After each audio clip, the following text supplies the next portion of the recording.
पानी हमेशा एक तरफ को बहता है। पानी हमेशा ऊंचाई से नीचे आता है। वक्त भी पानी की तरह है जो एक तरफ को बहता है। इंसान हमेशा सोचता है कि वक्त गुजरता जाता है। वक्त के बारे में इंसानों ने जब सवाल सोचने शुरू किए तो सबसे पहला मरहला ये था कि वक्त को नापा जाए। इंसान ने पहला क्लॉक बनाया, वो ज़मीन का क्लॉक था, क्योंकि ज़मीन का चक्कर सूरज के गिर्द मुतवातिर था, रेगुलर था, पीरियोडिक था, और उससे हमें साल की पैमाइश मिली। फिर महीनों की पैमाइश आई। इसी तरीके से इंसान ने पेंडुलम क्लॉक बनाए, जिससे घंटे और सेकंड्स की पैमाइश आई।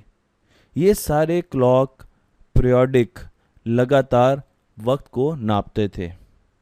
अब मरहला आया वक्त को एक्यूरेसी के साथ नापने का, और उसके लिए हमने क्रिस्टल्स यूज़ किए जिनको हम कहते हैं क्वार्ट्ज क्रिस्टल, जो कि वक्त के छोटे से छोटे हिस्से को भी नाप सकते हैं, और इनको हमने अपनी घड़ियों में इस्तेमाल करना शुरू कर दिया। पर जब इंसान स्पेस में गया तो उसको वक्त की पैमाइश में और ज़्यादा बेहतरी की ज़रूरत महसूस आई, और उसने एटॉमिक क्लॉक्स बनाए। ये वो क्लॉक्स हैं जो एक एटम, एक ख़ास एलिमेंट सीजियम से बनते हैं, और इनकी एक्यूरेसी बहुत ज़्यादा है। एटॉमिक क्लॉक्स 100 मिलियन ईयर्स में सिर्फ 1 सेकंड लूज़ करते हैं। और अब जब मैं ये वीडियो बना रहा हूँ तो हमारे पास ऑप्टिकल क्लॉक्स आ चुके हैं जिनकी एक्यूरेसी 15 बिलियन ईयर्स हैं 1 सेकंड लूज़ करने के लिए, जो कि हमारी कायनात की टोटल उम्र है। इंसान ने वक्त को नापने के लिए जदीद क्लॉक्स तो बना लिए, पर इंसान को पता नहीं चला आज तक कि वक्त है क्या, टाइम क्या चीज़ है। मैं हूं अदील इम्तियाज़, और मेरा चैनल YouTube पे सर्च करने के लिए YouTube बार में लिखें अदील इम्तियाज़, और मेरी तमाम वीडियोस आपके सामने आ जाएंगी। इसी तरीके से Facebook पे टाइप कीजिए तख्ती ऑनलाइन और मेरा पेज आपके पास होगा। मैं आपको लेके चलता हूँ तारीख़ में, जब इंसान ट्रेन के ज़रिए सफ़र करता था। ये वो वक्त था जब स्टीम इंजन्स चलते थे और हर स्टेशन का अपना वक्त होता था, क्योंकि वक्त सिंक्रोनाइज्ड नहीं था। हमारे क्लॉक्स सिंक्रोनाइज्ड नहीं थे। तो अगर आप किंगस्टन से मॉन्टगोमरी जा रहे हैं तो आप अपनी घड़ियां किंगस्टन के टाइम पर सेट करेंगे और फिर मॉन्टगोमरी पे उतर के उसको दोबारा सेट करेंगे। इसी तरीके से अगर आप मॉन्टगोमरी से किंगस्टन आ रहे हैं तो आप मॉन्टगोमरी के टाइम को रेफरेंस लेंगे। इस वजह से बेइंतहा एक्सीडेंट होते थे गाड़ियों के, और लोगों को बहुत ज़्यादा कन्फ्यूजन होती थी। हर स्टेशन का अपना वक्त होता था। इंसानों ने यह सोचा कि वक्त एक होना चाहिए, तमाम क्लॉक्स जो हैं वो सिंक्रोनाइज्ड होने चाहिए, और उसके लिए बहुत ज़्यादा कोशिशें शुरू हो गई। टेलीग्राफ के ज़रिए वक्त को एक जगह से दूसरी जगह उसकी मेजरमेंट को पहुंचाने के लिए रिसर्च पेपर्स लिखे गए। फिर ये आइडिया भी आया कि 2 क्लॉक को सिंक्रोनाइज करने के लिए एक क्लॉक की इंफॉर्मेशन यानी वक्त दूसरे क्लॉक तक रेडियो वेव्स और माइक्रोवेव्स के ज़रिए पहुंचाया जाए। इन आइडियाज़ से 200 साल पहले न्यूटन ये कह चुके थे कि यूनिवर्स का एक क्लॉक है, यूनिफाइड टाइम है, हर इवेंट एक टाइम पर होता है। और न्यूटन का ये ख्याल था कि वो जो यूनिफाइड क्लॉक है उस पर ही पूरी यूनिवर्स का सिस्टम चल रहा है। आइंस्टाइन ने आके इस थ्योरी को गलत साबित किया, और आइंस्टाइन ने हमें बताया कि वक्त टाइम रिलेटिव है, टाइम एक जैसा नहीं है, और उस पर 2 चीज़ें बहुत ज़्यादा असरअंदाज करती हैं, एक स्पीड और एक ग्रेविटी। तो आइंस्टाइन ने जब ये बात बताई, लोगों को ये बात समझ नहीं आई। मैं आपको एक एग्जांपल देता हूँ ये बात समझने के लिए। हम अज्यूम करते हैं कि हम एक गाड़ी पर सफ़र कर रहे हैं और हम नॉर्थ की तरफ जा रहे हैं। तो जब मैं गाड़ी चलाऊंगा और नॉर्थ की तरफ जाऊंगा तो 1 घंटे में मैं यहाँ पर पहुँच गया। मैं नॉर्थ की तरफ जा रहा था। अब अज्यूम करें कि मैं नॉर्थ वेस्ट की तरफ जाऊंगा, सिर्फ नॉर्थ की तरफ नहीं जाऊंगा, नॉर्थ वेस्ट की तरफ जाऊंगा। तो 1 घंटे में अब मैं यहाँ पर पहुँचा, इस जगह पर। आप कहेंगे कि आपने उतना सफ़र तय नहीं किया जितना आपने सिर्फ नॉर्थ जाते हुए ट्रैवल किया। और उसकी वजह क्या है? उसकी वजह यह है कि जब मैं पहली मर्तबा गया तो मैंने वेस्ट की तरफ कोई सफ़र तय नहीं किया, और जब मैं नॉर्थ की तरफ गया तो मैंने नॉर्थ की तरफ ही तमाम का तमाम सफ़र तय किया। पर दूसरी कंडीशन में मैं नॉर्थ वेस्ट की तरफ गया तो मैंने नॉर्थ की तरफ भी सफ़र तय किया, ये देखिए ये नीला एरो आपको दिखा रहा है, और मैंने वेस्ट की तरफ भी सफ़र तय किया। तो मैंने नॉर्थ और वेस्ट दोनों की तरफ सफ़र तय किया, सिर्फ नॉर्थ की तरफ सफ़र नहीं तय किया। ये एग्जाम्पल मैंने आपको क्यों दी? क्योंकि अगर आप यहाँ पर वेस्ट को स्पेस लें और नॉर्थ को टाइम लें, जब मैं यहाँ पर बात कर रहा हूँ, बैठा हुआ हूँ, तो इस वक्त मैं स्पेस में ट्रैवल नहीं कर रहा। हम ये अज्यूम करते हैं कि हमारा फ्रेम ऑफ रेफरेंस जो है वो सिर्फ ज़मीन के अंदर हमारा ऑब्जर्वर बैठा है, यानी वो मुझे देख रहा है और उसके लिहाज से मैं साकित हूँ। तो मैं उसके सामने ट्रैवल नहीं कर रहा, पर मैं टाइम में ट्रैवल कर रहा हूँ। टाइम गुजरता जा रहा है जैसे जैसे मैं ये वीडियो बना रहा हूँ। अगर मैं अपनी जगह से उठकर चलना शुरू कर दूँ तो मैं स्पेस में भी ट्रैवल कर रहा हूँ, यानी मेरी पोजीशन भी चेंज हो रही है, मैं कुछ स्पीड के साथ मूव भी कर रहा हूँ, और मैं टाइम में भी ट्रैवल कर रहा हूँ क्योंकि मैं टाइम में भी बढ़ता जा रहा हूँ। तो मैं दो तरफ ट्रैवल कर रहा हूँ, इसलिए वक्त स्लो गुजरेगा, टाइम स्लो गुजरेगा, क्योंकि मैं स्पेस में भी ट्रैवल कर रहा हूँ। ये चीज़ आइंस्टाइन ने दी थी। जो दूसरा केस था ये आइंस्टाइन ने दिया था, जिस पर लोगों को बहुत परेशानी हुई। मैं आपको एक एग्जांपल देता हूँ। बबलू अपनी गाड़ी में बैठा हुआ है और इस वक्त मैं इसको देख रहा हूँ। बबलू मेरे लिहाज से रेस्ट में है, तो इसका क्लॉक जो है वो मूव कर रहा है, चल रहा है अपनी स्पीड पर। बबलू टाइम में मूव कर रहा है, स्पेस में मूव नहीं कर रहा है, मेरे लिहाज से टाइम में मूव कर रहा है। और अब क्या हुआ, बबलू ने गाड़ी बहुत तेज़ी से मेरी तरफ चलानी शुरू कर दी। हम अज्यूम करते हैं कि गाड़ी की स्पीड बहुत ज़्यादा तेज़ है, तो बबलू का टाइम जो है, क्लॉक जो है वो स्लो हो जाएगा। मुझे ऐसा लगेगा कि बबलू का क्लॉक स्लो हो गया है। अगर बबलू एक लाइटर जलाएगा तो उसकी आग जो बाहर निकल रही है वो भी मुझे ऐसा लगेगा कि स्लो मोशन में, क्योंकि बबलू स्पेस में ट्रैवल कर रहा है, इसलिए उसका टाइम स्लो हो गया है। टाइम में वो उतनी रफ्तार से मूव नहीं कर रहा क्योंकि वो स्पेस में ट्रैवल कर रहा है। और जैसे ही बबलू दोबारा गाड़ी रोकेगा तो उसका क्लॉक फिर नॉर्मल स्पीड में आ जाएगा। ये एग्जाम्पल देख के आप सोचेंगे कि हमें रोज़मर्रा ज़िंदगी में जब हम मूव करते हैं एक जगह से दूसरी जगह तो टाइम स्लो होते हुए महसूस क्यों नहीं होता। उसकी वजह यह है कि हमारी स्पीड बहुत कम है और टाइम में वक्त फ़र्क आता है, पर वो इतना थोड़ा है कि हम उसको जज नहीं कर सकते। आइंस्टाइन की इस थ्योरी को सही साबित करने के लिए 1970s में एक एक्सपेरिमेंट हुआ और उसमें दो क्लॉक्स लिए गए। दोनों एटॉमिक क्लॉक्स थे। एक क्लॉक जो है वो जहाज़ पे रखा गया और जहाज़ ने ज़मीन के चक्कर लगाए, और दूसरा क्लॉक जो है वो ज़मीन पर रख दिया गया।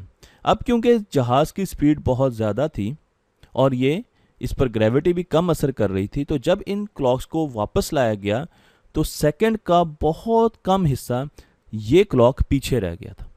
जहाज़ का क्लॉक पीछे रह गया था और उसकी वजह ये थी इसकी रफ्तार बहुत ज़्यादा थी। ये वो एक्सपेरिमेंट था जिसने आइंस्टाइन की थ्योरी को सच साबित कराया, और इसके अलावा भी बहुत ऐसे एक्सपेरिमेंट हो चुके हैं अब तक जिसने आइंस्टाइन की थ्योरी को सच साबित किया। आइंस्टाइन एक और टर्म दी जिसे हम कहते हैं स्पेस टाइम, यानी वक्त और पोजीशन को अगर मिला दिया जाए तो हमें एक तीसरी चीज़ मिलती है जिसे हम स्पेस टाइम कहते हैं। स्पेस टाइम क्या है? मसलन आप इस घोड़े की बच्चे की मूवमेंट देखें तो ये बच्चा जो है ये भाग रहा है, हम यहाँ पर इसको देख रहे हैं, ये भाग रहा है। ये पहले सेकंड पे यहाँ पर था, इस पोजीशन पे था, दूसरे सेकंड पर इसकी ये पोजीशन थी, तीसरे सेकंड पे ये पोजीशन थी, चौथे पे ये। तो ये स्पेस में मूव कर रहा है और टाइम में भी मूव कर रहा है। तो इस किस्म की प्लॉट को हम स्पेस टाइम प्लॉट कहते हैं। मैं 3 इवेंट्स इस वक्त लेता हूं, मैं आपको एक और तरीके से समझाता हूं। इस वक्त 3 इवेंट हमारी यूनिवर्स में हो रहे हैं। एक, हम बैलून जो है ये हमारे सामने हवा में तैर रहे हैं। दूसरा इवेंट, एक सितारा फट रहा है जिसे हम सुपरनोवा कहते हैं, एक सितारा फट रहा है। और तीसरा, 2 सितारे आपस में टकरा रहे हैं। ये 3 इवेंट एक टाइम पर इस यूनिवर्स में मुख्तलिफ जगह पर हो रहे हैं, मुख्तलिफ पोजीशन पे हो रहे हैं। 14 बिलियन साल पहले बिग बैंग हुआ था और उसके बाद हमारी कायनात फैलना शुरू हो गई। इसका स्पेस टाइम मॉडल मैंने यहाँ पर आपको दिखाया है। टाइम जो है वो इस तरीके से यहाँ पे बढ़ रहा है और स्पेस जो है वो यहाँ पर देखें कि इस वक्त यूनिवर्स इतनी, ये उसका स्पेस मॉडल है, चीज़ों के दरमियान इतना फासला था और ये हम इस टाइम की बात कर रहे हैं। अगले टाइम पर आए तो यूनिवर्स इतनी थी, ये उसका स्पेस मॉडल है। इसी तरीके से इस टाइम पर यूनिवर्स ऐसी थी और ये उसका स्पेस मॉडल था। और फिर Aahista Aahista Aahista space time model जो है वो आगे बढ़ता गया। ये स्पेस टाइम मॉडल एक एक्सपेरिमेंट का है जो स्विट्ज़रलैंड में किया गया, पर मैं आपको यूनिवर्स के बारे में बता रहा हूँ और इसको हम मॉडल करेंगे एक ब्रेड से। अगर आप इस ब्रेड में देखें तो यहाँ पर टाइम मूव कर रहा है और ये स्पेस है और ये इसका एक लोफ जो है उसका स्पेस टाइम का यूनिट है। इस ब्रेड को मैं कैसे काट सकता हूँ? मैं इसको सीधा काट सकता हूँ, मैं स्पेस टाइम को सीधा काट सकता हूँ और ये न्यूटन ने कहा था। आइंस्टाइन ने कहा नहीं, आप इसको एंगल पर भी काट सकते हैं, आप इसको इस तरीके से भी काट सकते हैं और आप इसको इस तरीके से भी काट सकते हैं। इस चीज़ का क्या मतलब? मैं इसको और एलेबोरेट करता हूँ। सपोज कि मैं इस वक्त यहाँ पर हूँ और ये मेरा क्लॉक है और ये एक एलियन है जो मुझसे बहुत ज़्यादा दूर है, मिलियन ऑफ ईयर्स दूर है मुझसे। और इसके साथ साथ जिस वक्त मैं यहाँ पर हूँ उसी वक्त हमारी यूनिवर्स में एक सुपरनोवा हो रहा है, दो सियारे आपस में टकरा रहे हैं और एक बैलून उड़ रहा है। ये सारे इवेंट एक टाइम में हो रहे हैं। देखें ये एक टाइम में, पर ये स्पेस में मुख्तलिफ जगह पर हैं। देखें ये ब्रेड के लोफ जो है टुकड़े पे मुख्तलिफ जगह पर हैं, तो इनकी पोजीशन डिफरेंट है पर टाइम एक है। तो इस वजह से ये एलियन और जो मैं हूँ, हमारे क्लॉक जो है वो एक जैसे होंगे। इसका नाउ यानी प्रेजेंट मेरा नाउ होगा और हम एक क्लॉक शेयर कर रहे होंगे, तमाम इवेंट एक टाइम पर हो रहे होंगे। ये न्यूटन ने कहा था।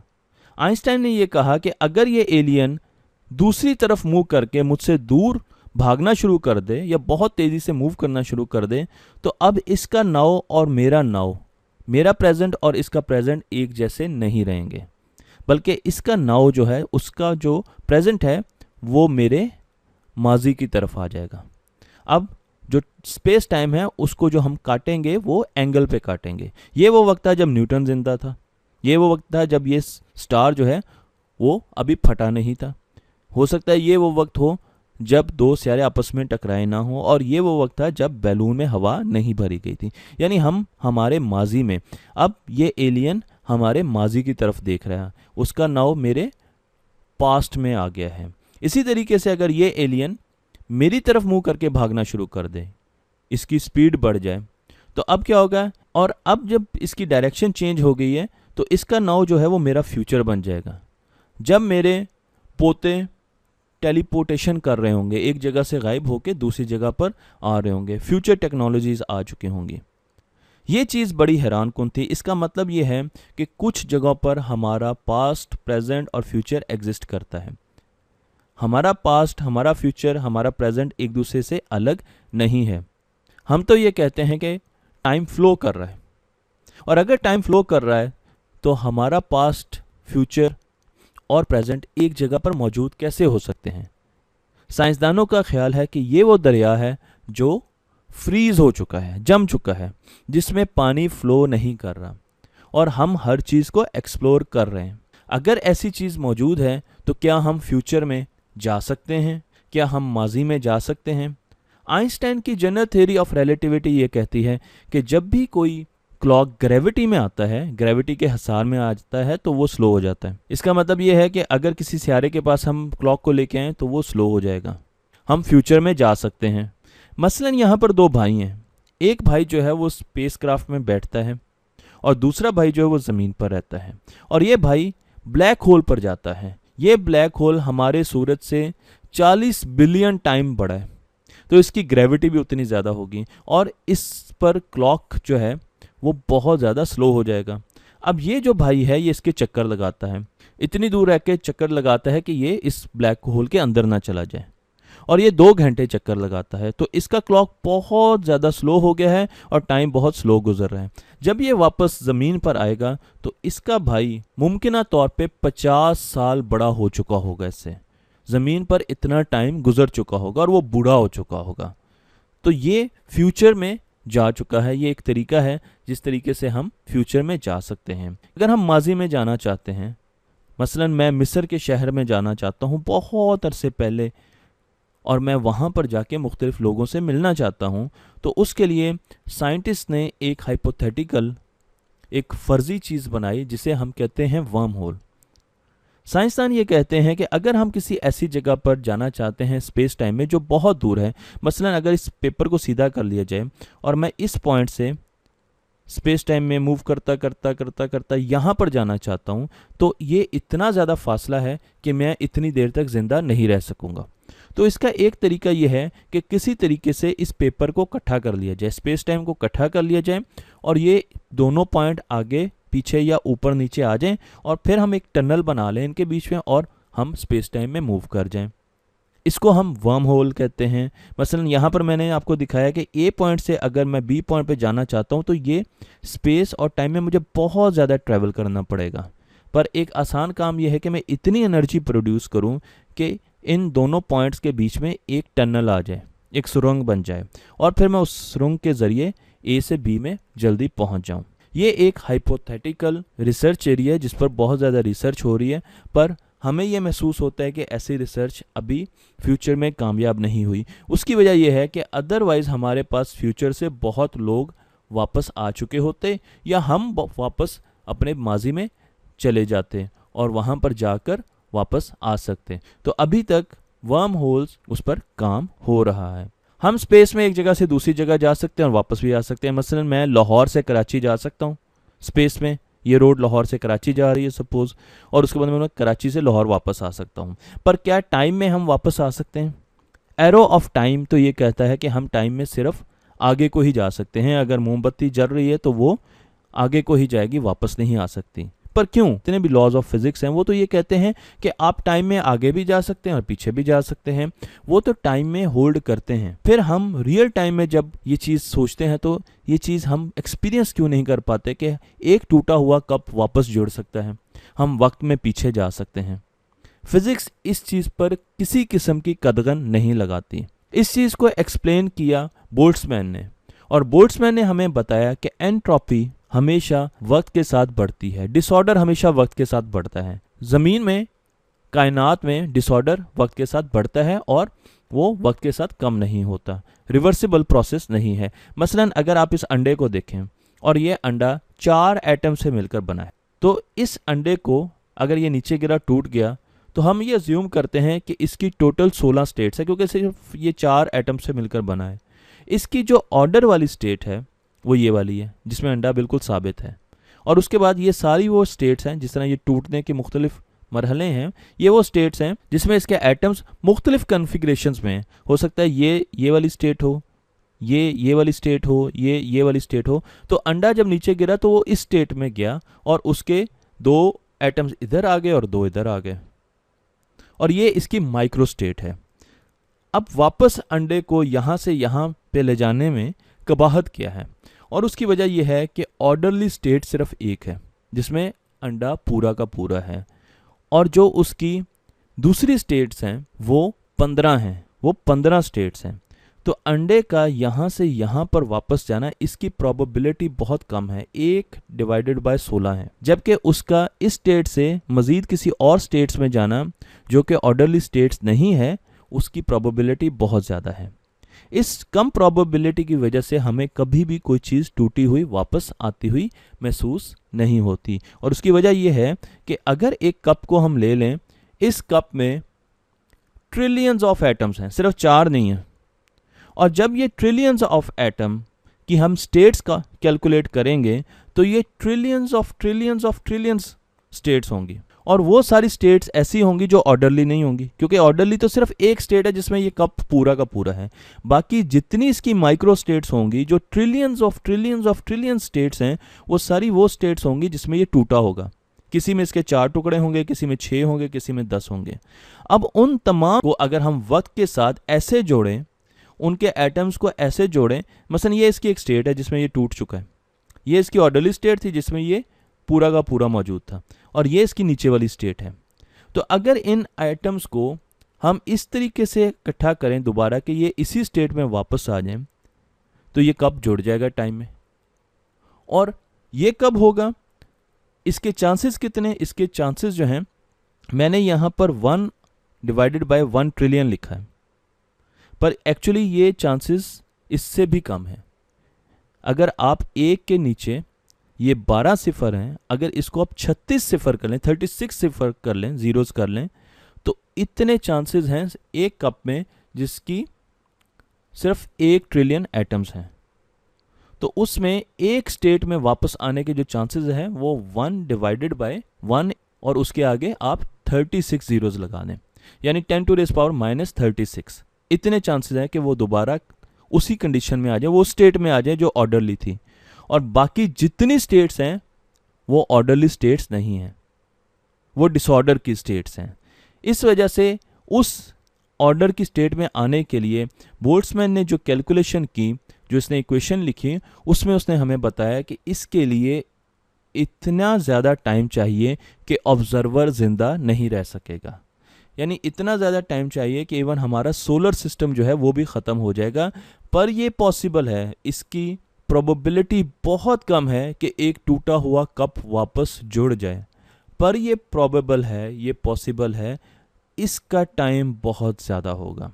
इसलिए हमें हमेशा ये लगता है कि टाइम एक तरफ को बढ़ रहा है, आर्क ऑफ टाइम फ्लो कर रहा है और हम वापस टाइम में नहीं जा सकते, जबकि फिज़िक्स के लॉज कहते हैं कि ऐसा पॉसिबल नहीं है। हम जा सकते हैं क्योंकि हम एंट्रोपी की वजह से, सेकेंड लॉ ऑफ थर्मोडायनेमिक्स की वजह से एंट्रोपी हमारी बढ़ रही है, डिसऑर्डर बढ़ रहा है हमारी स्टेट में। तो ऑर्डरली स्टेट में जाने के लिए जो चांसेस हैं वो बहुत कम है, और उस एक चांस को अवेल करने के लिए जो एक ऑर्डरली स्टेट है, हमें बहुत ज़्यादा टाइम दरकार है, और उस टाइम तक ऑब्जर्वर ज़िंदा नहीं रहेगा, बल्कि हमारा सोलर सिस्टम और कई सोलर सिस्टम भी ज़िंदा नहीं रह सकते।